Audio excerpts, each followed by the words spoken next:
बिस्मिल्लाहिर्रहमानिर्रहीम। अस्सलाम वालेकुम नाज़रीन, आप देख रहे हैं आम शहरी आरिफ हमीद भट्टी को। नाज़रीन, अहम तरीन खबरें, दुनिया अब करवट ले रही है। लग रहा है कि पूरी दुनिया और सुपर पावरें जान चुकी हैं कि पाकिस्तान के साथ के बगैर दुनिया में अमन कायम नहीं हो सकता। इस खित्ते में तरक्की और खुशहाली के लिए पाकिस्तान का साथ देना ज़रूरी है।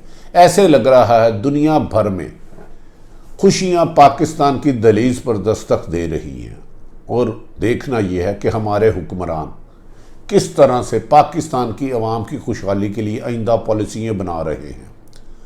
अमेरिका से लेके जापान तक, सऊदी अरब से लेके भारत तक, ये सारी दुनिया जान चुकी है कि पाकिस्तान की दहशतगर्दी के खिलाफ ना ख़त्म होने वाली कुर्बानियां हैं। नाज़रीन, जो पाकिस्तान के लिए अच्छी, हर तरफ से अच्छी और खुशी की खबरें आ रही हैं। पाकिस्तान दफाई सदा पर पाक फौज दुनिया भर में सबसे अहम बनती जा रही है। इसके बाद माजी में भारत में पाकिस्तान के खिलाफ एक कैंपेन चलाई गई और पाकिस्तान को दहशतगर्द जाहिर करने की नाकाम कोशिश की गई, जिसको पिछले दिनों में पाक फौज की इंटेलिजेंस एजेंसियों ने, ISI ने दिन रात मेहनत करके एक ऐसा डोजियर दुनिया में भिजवाया जिसे UNO और अमेरिका ने सराहा, और बरतानवी पार्लियामेंट में भी पाकिस्तान की सच्चाई की गूंज सुनाई दी। इस मौके पर भारत को हर जगह डिस्करेज किया गया और दहशतगर्द के तौर पर पहचाना गया। नाज़रीन, सऊदी अरब और पाकिस्तान की दरीना दोस्ती अरसा दराज से है और किसी से भी छुपी नहीं, लेकिन बदकिस्मती से कुछ अरसे से सऊदी शहजादे मोहम्मद बिन सलमान पाकिस्तान से दोस्ती को दूरी का रास्ता देकर डोनाल्ड ट्रंप के करीब होते रहे और कीमती अरबों खरबों रुपए के तोहफे देकर उनकी गोद में जा बैठे। डोनाल्ड ट्रंप के इलेक्शन हारते ही जो बाइडन ने आके खित्ते में अपनी पॉलिसी को रिविजिट किया। उन्होंने दो अहम ऐलानात किए कि एक, भारत को खबरदार किया कि खबरदार, मकबूजा कश्मीर में इंसानी हकूक़ की पासदारी बर्दाश्त नहीं की जाएगी और इन तमाम मामलात को बातचीत और खित्ते वहाँ की मकबूजा कश्मीर की राय आमा के मुताबिक और UNO की करारदाद के मुताबिक फैसला किया जाए। ये पाकिस्तान की 72 साल बाद बहुत बड़ी कामयाबी है। दूसरी तरफ जो बाइडन ने सऊदी शहजादे मोहम्मद बिन सलमान से बात करने से इनकार कर दिया, स्टेट हाउस की एक तर्जमान के मुताबिक और वाइट हाउस के तर्जमान के मुताबिक उन्होंने कहा कि जो बाइडन मोहम्मद बिन सलमान से गुफ्तगू नहीं करेंगे, वो करेंगे तो अपने हम पल्ला, यानी कि सऊदी अरब के बादशाह शाह सलमान से गुफ्तगू करेंगे। मोहम्मद बिन सलमान ने कई कोशिशें की, लेकिन जो बाइडन ने उनसे बात नहीं की। मोहम्मद बिन सलमान को इग्नोर किया गया।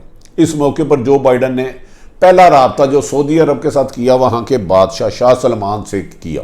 इस मौके पर तफसील गुफ्तगू हुई और सऊदी बादशाह को समझाया गया कि वो यमन में हर हाल में अमन कायम करे और मज़ीद उधर जुल्म व सितम और इंसानी हकूक़ की पामाली की इजाज़त नहीं दी जाएगी।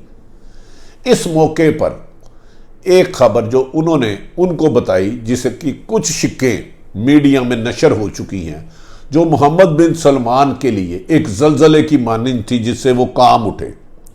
याद रखें कि कुछ अर्सा कबल जमाल कशकोई, एक जर्नलिस्ट को कत्ल करवा दिया गया। इस सिलसिले में अमेरिकी इंटेलिजेंस ने अपनी रिपोर्ट्स तैयार की, लेकिन साबिक सदर ट्रंप ने उसको खुफिया रखा और नशर नहीं किया। जो बाइडन ने आते सारी उसकी कुछ हिस्सों को नशर किया और उसमें यह कहा गया और बाज़ तौर पर कहा गया कि मोहम्मद बिन सलमान ने जमाल खशकोई को कत्ल करने के लिए ना सिर्फ हिकमत अमली बनाई, प्लानिंग की, बल्कि उसके कत्ल का हकामत जारी की और उसमें वो मुलव्वस है। अगर अमेरिका ये केस मोहम्मद बिन सलमान के खिलाफ USA में शुरू करता है जो बाइडन, तो मोहम्मद बिन सलमान की इक़्तिदार तो बहुत दूर की बात, उनके खिलाफ ऐसी मुश्किलात आएंगी कि वो खाई से निकल भी नहीं पड़ेंगे। इस मौके पर कहा गया है कि अमेरिका के सदर और वाइट हाउस के तर्जमान ने कहा है कि मोहम्मद बिन सलमान ने हौसी बागियों पर जो जुल्म सितम किए उसे फौरी तौर पर ख़त्म करे। शाह सलमान को उन्होंने पैगाम दिया कि हौसी बागियों में कत्लो गारत की इजाज़त नहीं दी जाएगी। हमें किसी मसलक का नहीं मतलब पता, लेकिन सऊदी अरब फौरी तौर पर वहाँ जंग बंदी का ऐलान करे और वहाँ कत्लो गारत और इंसानी हकूक़ की पामाली को मज़ीद किया तो अमेरिका इंडिपेंडेंट अपनी फैसला करेगा जो सऊदी अरब के ख़िलाफ़ भी जा सकता है। नाज़रीन, इस खबर से सऊदी अरब और खुसूसन मोहम्मद बिन सलमान के लिए क़यामत टूट गई। कहा जा रहा है कि सऊदी अमेरिका के दबाव पर सऊदी अरब ने जिन बादशाहों को, जिन शहनशाहों को या शहजादों को कैद किया था उसको भी रिहा करना पड़ा और उन्होंने मोहम्मद बिन शाह सलमान को जो बाइडन ने उस रिपोर्ट्स की कापी बताई जो अमेरिकन इंटेलिजेंस ने कही थी, उसके मुताबिक उसका मेन मुल्ज़म मोहम्मद बिन सलमान है। जिसके बाद नाज़रीन उन्होंने, अमेरिका ने यह कहा कि आइंदा वो राब्ते के लिए सिर्फ शाह सलमान से रब्ता करेंगे, मोहम्मद बिन सलमान से नहीं करेंगे, क्योंकि मोहम्मद बिन सलमान ने खित्ते में अमन को तबाह किया है और अपने मनपसंद फैसलों से अपने तुर्की समेत दीगर ममालिक से तल्लुकात ख़राब किए। इस मौके पर उन्होंने सऊदी अरब को ये भी वार्निंग दी कि हम ईरान के साथ अपने तल्लुकात रिविज़िट कर रहे हैं और इन दिनों उनका वफूद वहाँ गए हैं जो उनके जौहरी मामलात का जायज़ा लेंगे और हम ईरान पर लगी हुई पाबंदियाँ ख़त्म करेंगे। जबकि सऊदी अरब ये समझता है कि ईरान को जब भी मुकम्मल आज़ादी मिली तो वो सऊदी अरब के लिए नुकसानदेह होगा। इसीलिए उसने सऊदी अरब के माजी में बहुत ज़्यादा डोनाल्ड ट्रंप के ज़रिए पाबंदियाँ लगाई। अब जो बाइडन ने अपना रास्ता अलग कर लिया और इंडिपेंडेंट अपनी पॉलिसियाँ बना ली है और जिसका मकसद बज़ाहिर नज़र आ रहा है कि वो जो जिन ममालिक से अमेरिका दूर हुआ था, जिनसे अमेरिका की इख्तलाफात हो गए थे या नफ़रत हो गई थी, उनको कुर्बतों में बदलेगा। नाज़रीन, इस सिलसिले में जो बाइडन ने सऊदी बादशाह को ये भी कहा है कि वो ईरान के साथ कशीदगी कम करे। अमेरिका उनके साथ कशीदगी कम करने का सफ़र का आगाज़ कर चुका है और अब दुनिया में पाकिस्तान की अहमियत इससे और उजागर हो गई कि अमेरिका ने भारत में, अमेरिकी वज़ीर ख़ारजा ने फ़ोन करके कहा कि भारत को वार्निंग दी और वाज़ेह तौर पर कहा कि अमेरिका भारत मकबूजा कश्मीर का इशू बातचीत के ज़रिए हल करे। ये पैगाम उनके वज़ीर ख़ारजा और तर्जमान ने वाज़ेह तौर पर उनको दे दिया। अमेरिका ने भारत को ये भी वार्न किया कि वो भारत पाकिस्तान कंट्रोल लाइन पर कशीदगी को ख़त्म करे और हर दूसरे दिन बेगुनाह शहरियों को LOC पर जो मारा जा रहा है इसके सिलसिले को रोके और मकबूजा कश्मीर की अवाम का फ़ैसला UNO की करारदाद के मुताबिक करे। इसके बाद ही पाकिस्तान के फ़ौज और भारतीय फ़ौज के दरमियान मामला हुए और 3 दिन पहले एक मामला तय हुआ कि LOC पर वायलेशन नहीं की जाएगी। कहा जा रहा है इसमें भारत के 2 कदम पीछे हटने में अमेरिका की वार्निंग भी शामिल है। नाज़रीन, इस सिलसिले में स्टेट डिपार्टमेंट के तर्जमान ने वाज़ेह तौर पर कहा कि अमेरिका पाकिस्तान के साथ मिलकर मुश्तरका हिकमत अमली करके एशिया में अमन कायम करने के लिए कोशिशों का जो आगाज़ कर रहा है, इसे सबोताज करने की किसी को भी इजाज़त नहीं होगी। ये इशारा उसने भारत की तरफ किया कि पाकिस्तान में साथ लिए बगैर, पाकिस्तान की मदद लिए बगैर अफगानिस्तान में भी अमन नहीं हो सकता। इस सिलसिले में पाकिस्तान को तालिबान के साथ मुज़ाकरात करने का टास्क भी दिया गया और भारत को ये वार्निंग दी गई है कि वो अफगानिस्तान में भी अपना ना सिर्फ अमल दखल कम करे बल्कि मकबूजा कश्मीर की आवाम पर जुल्म और सितम बंद करके इंसानी हकूक़ की पामाली का जो सिलसिला किया है इसे ख़त्म करे।